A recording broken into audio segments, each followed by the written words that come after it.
On this third Sunday of Advent and this episode, we look at the Gospel of Matthew, chapter 11, where John the Baptist is in prison. We turn to Isaiah 35, where all of creation will be rejuvenated because of God's presence. Psalm 146, and then looking at James, where he encourages us to be patient in the days of waiting. Join us for this week's episode of Hear These Words.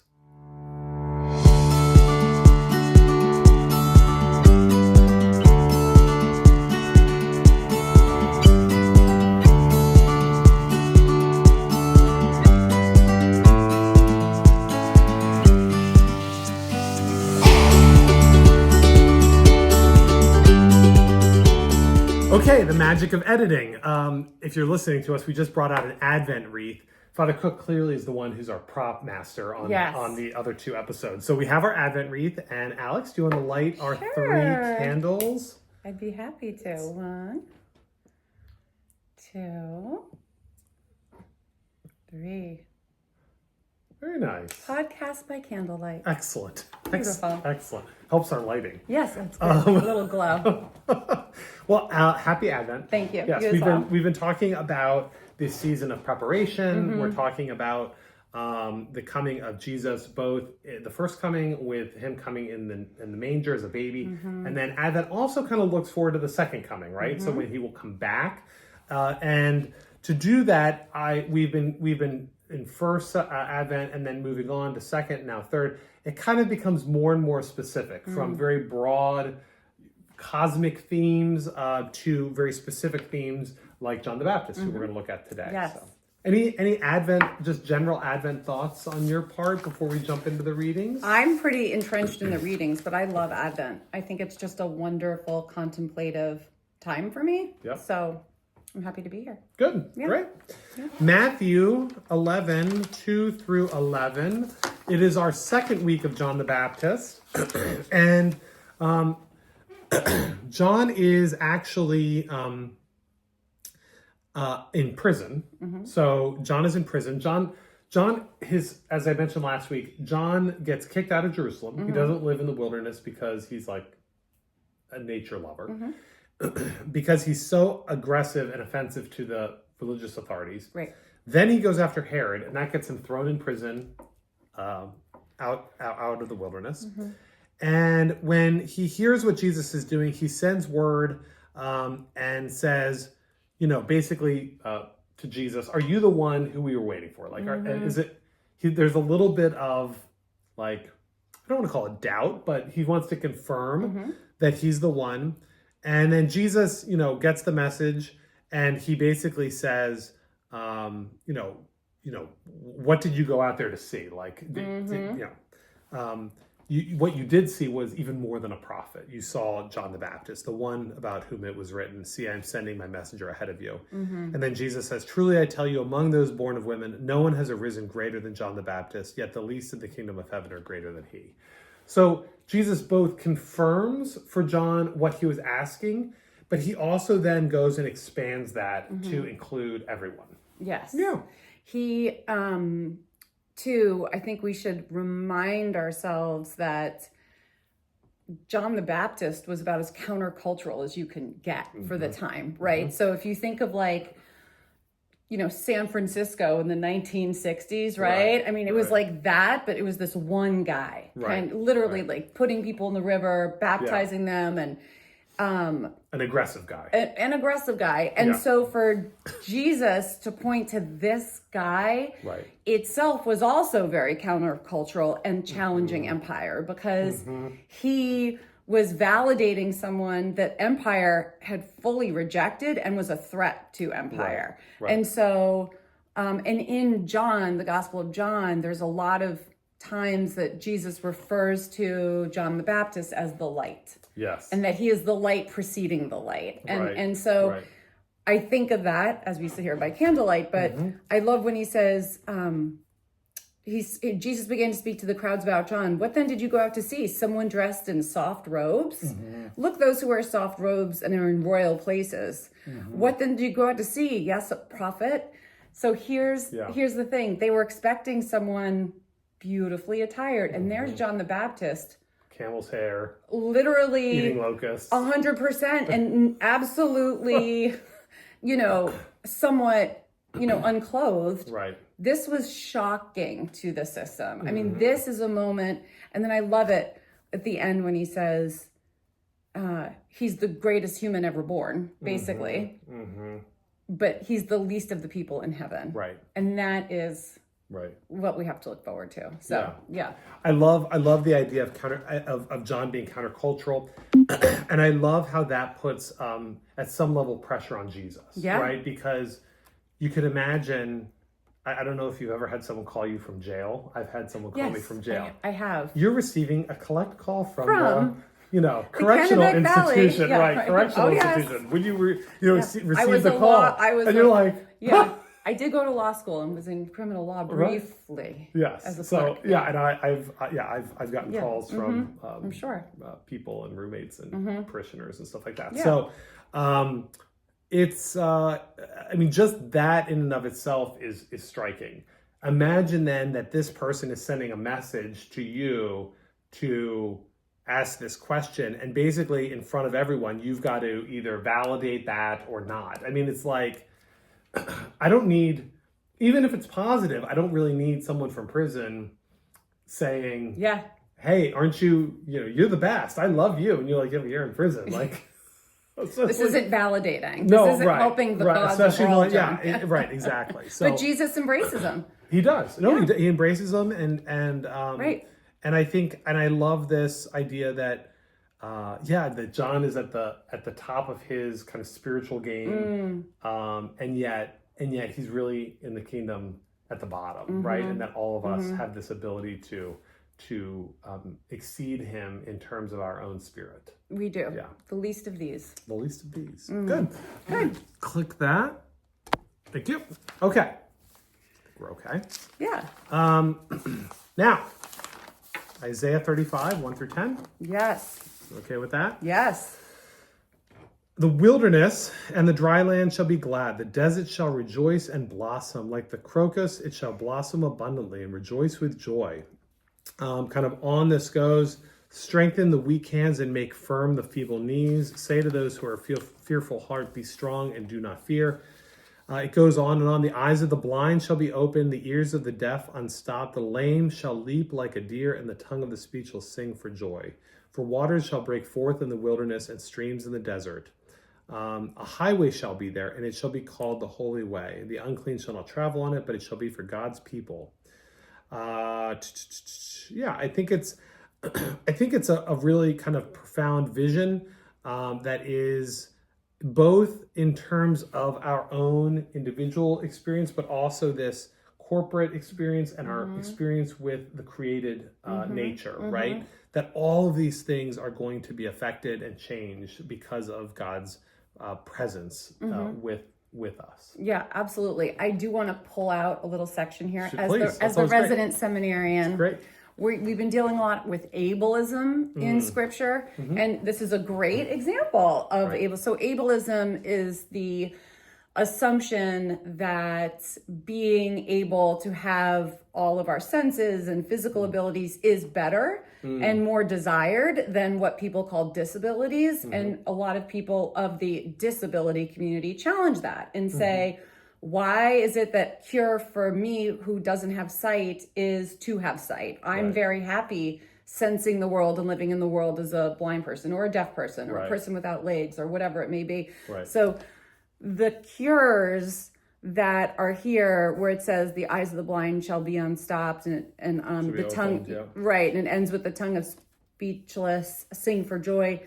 I think we can pull apart from the the cure is for someone unable to speak to be able to speak. Maybe the cure, maybe we understand those people differently that can't speak. Maybe it's also our awareness or whatever it is that would manifest as a blessing for you can be a synonym for this. But we do want to point that out as we read for these things, because we want everyone to be included and not feel as though there's something damaged, that they're damaged or something wrong with them, as this says. I preached a sermon about this, not on this verse, but I preached this was years ago. And the sermon, the title of the sermon was, "Are There Wheelchairs in Heaven?" And this came out of a conversation I had in seminary about, are there, is there disability in heaven, basically? Sure. And my friend Chase and I, my dear friend Chase, with whom I went to seminary, we had a big debate. And back then I was like, my answer was no. Everyone's cured. I was kind of looking at scriptures like this, where I was doing a pretty literal read of how disability is fixed, right? And you're normalized. That's a very traditional view. And that's fine. I think, I like how you phrased it, that there are people who are in the church and of faith who are not of kind of our standard abilities, and yet have found that to be a blessing in some ways. So my answer, because what I did was I looked at, this is going to be too deep, but whatever. I looked at Jesus's wounds after he resurrected, right? And said the wounds were still, Thomas, doubting Thomas, he could put his hands in the side. The wounds were not gone. The wounds became markers, right, of the miracle. Right.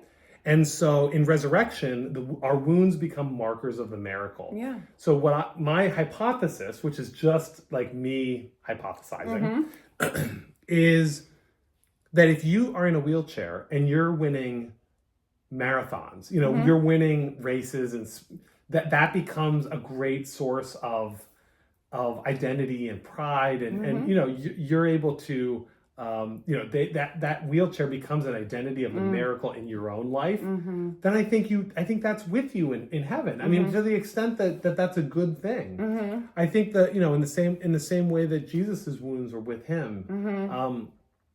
I think if it's something that becomes this dragging hindrance for you, if that's something that becomes this kind of thorn in your side that Paul talks about, then no. I think God kind of works that out in heaven, kind of works out how these things, what falls away and what retains, and what becomes signs of the miracles and what becomes the drying of tears. Right, because it's, if we identify positively, right, with anything, God celebrates that. Yeah. So, yeah, right. I mean, I kind of think about various scars I have, from different, whether it was from a surgery or from hitting my chin when I was 6 years old, and how those scars, what they mean now, and they don't all mean bad things. I don't look at them, and not every scar is like a trauma scar. A lot of them can be survival marks, or endurance, triumph, or perseverance. Absolutely. Or thanks be to God, someone was there at that time for me.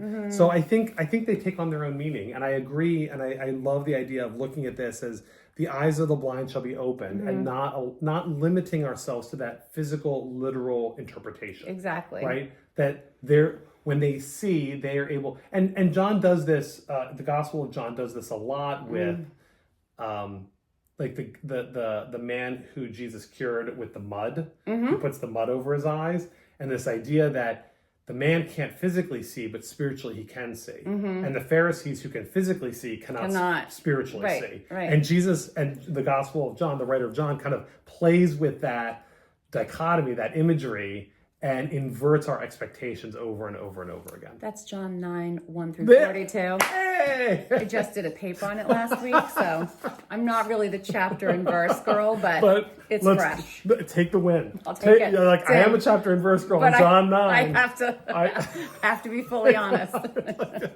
Come at me about John 9. Love it. Let's go. I got you verse by verse. It's great. That's funny. Okay, good. Okay. Psalm 146. Happy are they who have God of Jacob for their help. The Lord shall reign forever. Your God is Zion throughout all generations. Alleluia. It's great. The Lord shall set the prisoners free, give justice to the oppressed, feed the hungry, open the eyes of the blind. It's the same kind of theme that we're on. Probably, justice. Yeah, justice. Why the lectionary writers put it into the mix. Themes are repeating today. Yep. Several thousand years later. Correct. Here we are. Okay, James 5, 7 through 10. Be patient, therefore, beloved, until the coming of the Lord. The farmer waits for the precious crop from the earth, being patient with it until it receives the early and the late rains. You also must be patient. Strengthen your hearts. Beloved, do not grumble against one another so that you may not be judged. See, the judge is standing at the door. As an example of suffering and patience, beloved, take the prophets who spoke in the name of the Lord. Patience. And it's like Advent, waiting, right? It is waiting. I think, yes. I think that the tool, I think James here is giving us some tools though. He's not just saying be patient for the sake of being patient. He's saying be patient and strengthen your hearts, for the coming of the Lord is near. And it's this idea that that we are able to do that. That in being patient, there's a strengthening of some variety, and an anticipation, a hope for what is to come. And that hope, so often I think of, like when I was a kid at Christmas, that getting, being so eager for the presents, and that anticipation was actually something that made me less patient, right? Yeah. I think this is the inverse of that.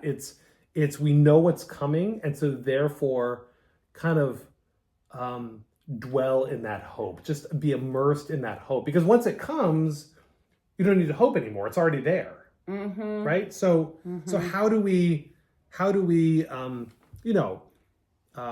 stand in that strength and that patience? It reminds me of this sign I have in our house that says, "These are the good old days." Right. Right? Like relish in the yogis call it sattva, the sweetness of life. And the anticipation itself can be so invigorating and exciting. Right.